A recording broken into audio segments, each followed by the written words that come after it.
Onde é claro isso no Evangelho de Mateus? Logo no início. Vocês podem perceber que no início, na narrativa da infância de Jesus, e também da ida para ele para o Egito, da volta do Egito, e toda a parte do nascimento de Jesus, que é completamente marcado por texto do Antigo Testamento. Assim já dizia as Escrituras, que aí narram textos da Escritura, literal, para falar que agora é Jesus que está dando cumprimento àquilo que já era dito no Antigo Testamento. Isso nós chamamos então de releitura do Antigo Testamento. Não porque esses textos falavam já de Jesus Cristo, mas eles são relidos a partir dessa ótica de Jesus Cristo, ou seja, do cristianismo. Então nós vamos encontrar aí vários elementos do Antigo Testamento, sobretudo na genealogia de Jesus. Na genealogia, Mateus divide em 14, 14, 14, gerações, mostrando 3 vezes 14, alguns falam que a soma do nome Davi. Somando o nome Davi, daria 14. Então, 3 vezes a numeração 14 significa, então, a plenitude da dinastia davídica que vai ser realizada em Jesus Cristo. Portanto, o Evangelho de Mateus, ele traz o messianismo muito marcado por Davi. O que nós não vamos encontrar nos outros, porque, por exemplo, Marcos é muito marcado por Isaías e pelo profeta do servo do Senhor, que são os cânticos de Deutero Isaías. Como Lucas também é marcado por Davi. Ele é o filho de Davi, ele é o rei de Davi, ele vai tomar posse do trono de Davi. João não, João nem cita Davi. Nós não encontramos em nenhum lugar Davi. Portanto, Davi não é importante para João, mas é extremamente importante para Mateus. Então, esse messianismo marcado por Davi será uma das características de Mateus. Também vocês vão encontrar na genealogia várias mulheres, e todas mulheres com problemas. Nós vamos encontrar Tamar, que teve problema com relação à lei do levirato. Nós vamos encontrar Ruth, que era uma estrangeira. Nós vamos encontrar a mulher de Urias, que trai o marido por causa de Davi. Nós vamos encontrar essas mulheres que são todas o quê? Ou elas têm muitos problemas ligados à tradição da história, para mostrar que também Jesus é humano e divino, ele entra nessa história do jeito que ela é, mas também a abertura aos estrangeiros dentro da genealogia de Jesus. Isso é muito marcado por Ruth, porque Ruth é uma estrangeira, ela assume, nós não temos claro se ela assume ou não o judaísmo. Uns dizem que sim, quando ela fala com Noemi, e aí ela faz a profissão de que ela vai adorar o Deus de Israel, só que ela é uma estrangeira e se torna um antepassado ligado à descendência davídica. Por isso que também ela é extremamente importante, porque é dela que vem depois o rei Davi. Então, nós temos aí essa abertura, como eu dizia, para as nações, através das figuras femininas que aparecem na genealogia de Jesus. Outro aspecto dessa genealogia, para mostrar ele como evento central, marcado, claro, pelo passado e por essa tradição judaica, é que Maria não vai ser muito importante no Evangelho de Mateus, como é em Lucas. Mas quem é importante em Mateus? José. Porque é José que vai dar a descendência, a cidadania, no fundo. É José que vai dar a cidadania a Jesus.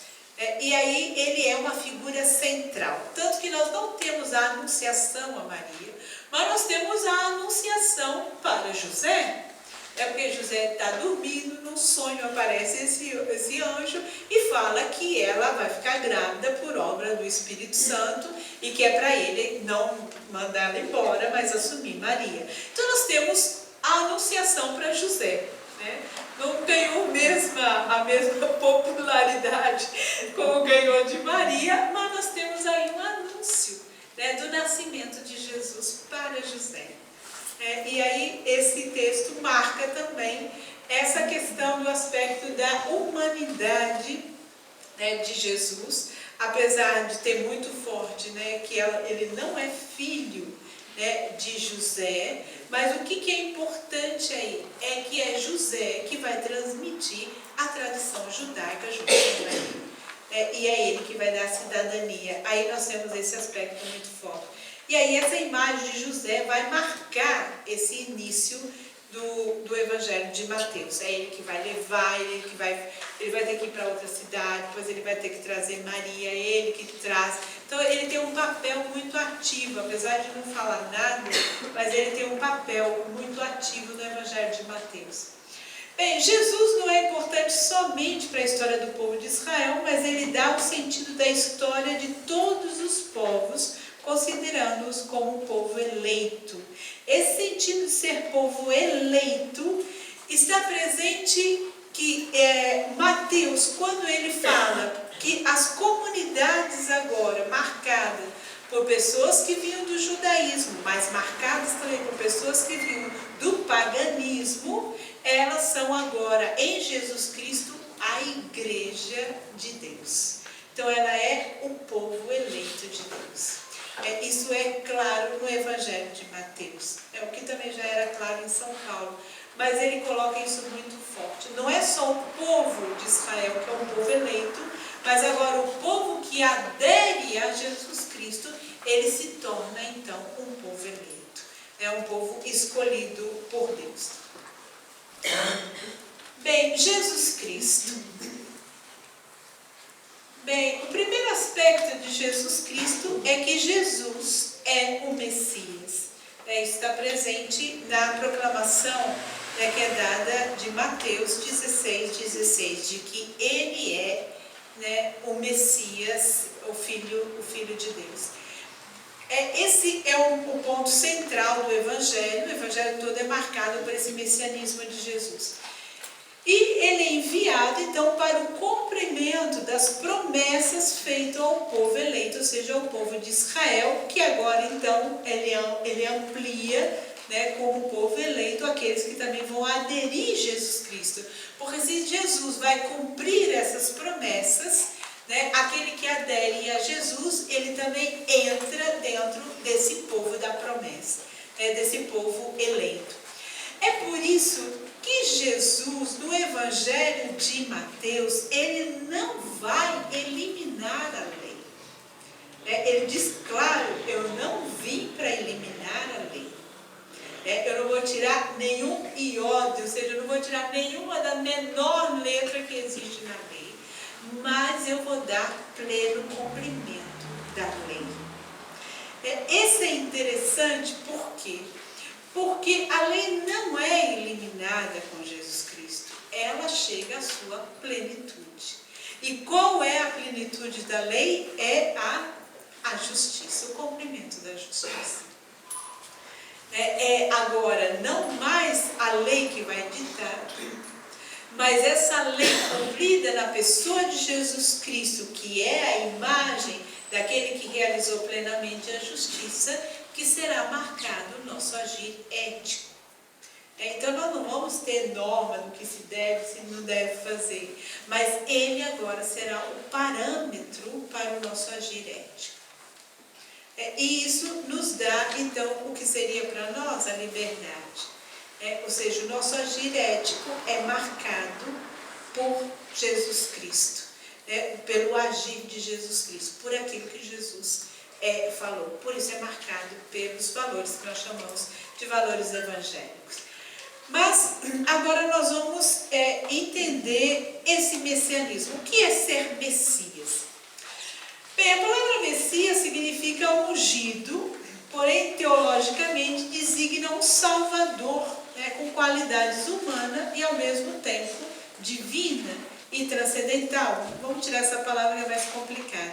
Enviado pela divindade e que age em nome dessa divindade. No Evangelho de Mateus, Jesus tem claro que ele vem para cumprir a vontade do Pai. E que a vontade do Pai é que se cumpra toda a justiça. Então, ele é enviado pelo Pai, ele é o filho desse Pai que tem esse projeto que é o reinado de Deus. Então, ele age cumprindo essa vontade de Deus que é Pai. Isso nós temos claro no texto. Bem, o messianismo, a questão do messianismo, ele vai assumindo várias características com o passar do tempo. Então, a primeira etapa do messianismo é que esse Messias seria uma pessoa. Uma pessoa ou da realeza, ligada à dinastia davídica, que eu acredito que Mateus está muito ligado a essa imagem, mas ele supera essa imagem.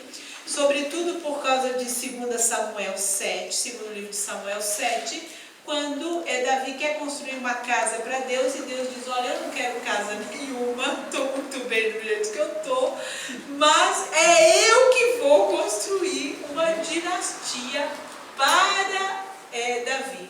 E aí isso veio como uma promessa da dinastia e do messianismo da dinastia davídica.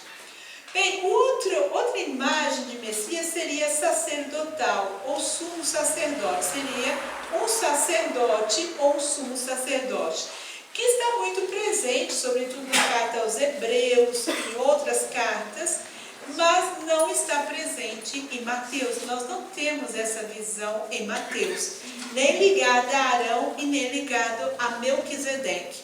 É uma imagem de messianismo que nós não encontramos no nosso amigo Mateus. Outra imagem que tinha é que ele seria o filho de José, mas José ligado às vezes ao José do Egito, como aquele que foi traído pelos seus irmãos e que conseguiu depois a salvação para todo o povo. Outros falavam que ele era um profeta, seria o Messias profeta, sobretudo ligado ao servo do Senhor, de Deutero Isaías, que nós encontramos sobretudo em Marcos. Bem, depois do período que nós chamamos de exílio da Babilônia, que é um período também forte dentro de Israel, da dominação também da Babilônia, começou a não se pensar mais no Messias, mas numa esperança escatológica.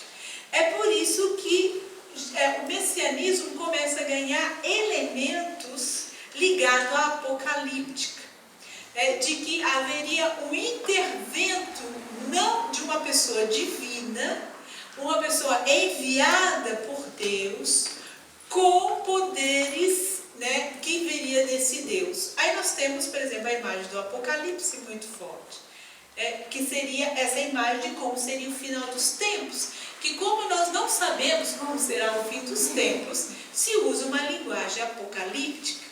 Porém, Apocalipse é uma coisa e escatológica é outra coisa.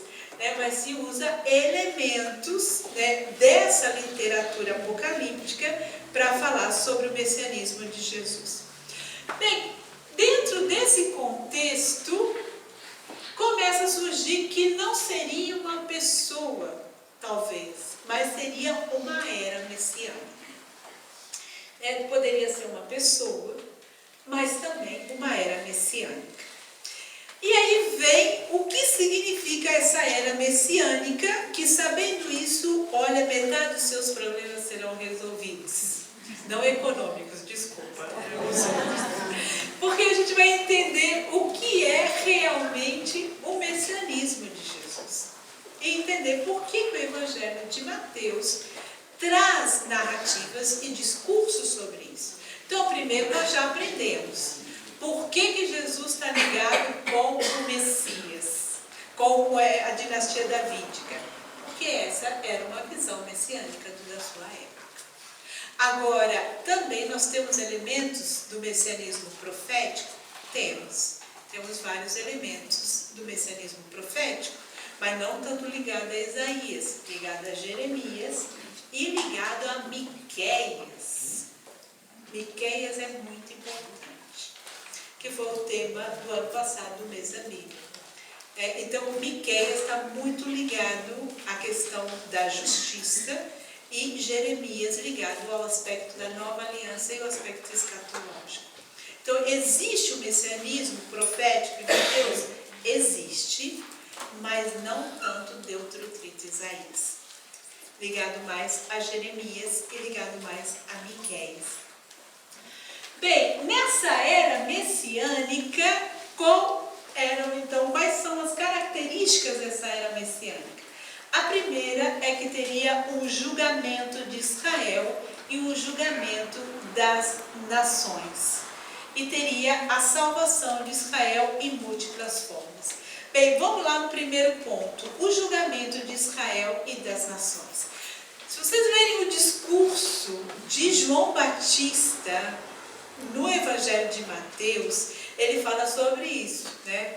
Ou seja, esse vai ser aquele que vai falar em nome de Deus. A paz já está esperando todos elementos escatológicos, porque chegou o momento do julgamento, né, de Israel e de todas as nações.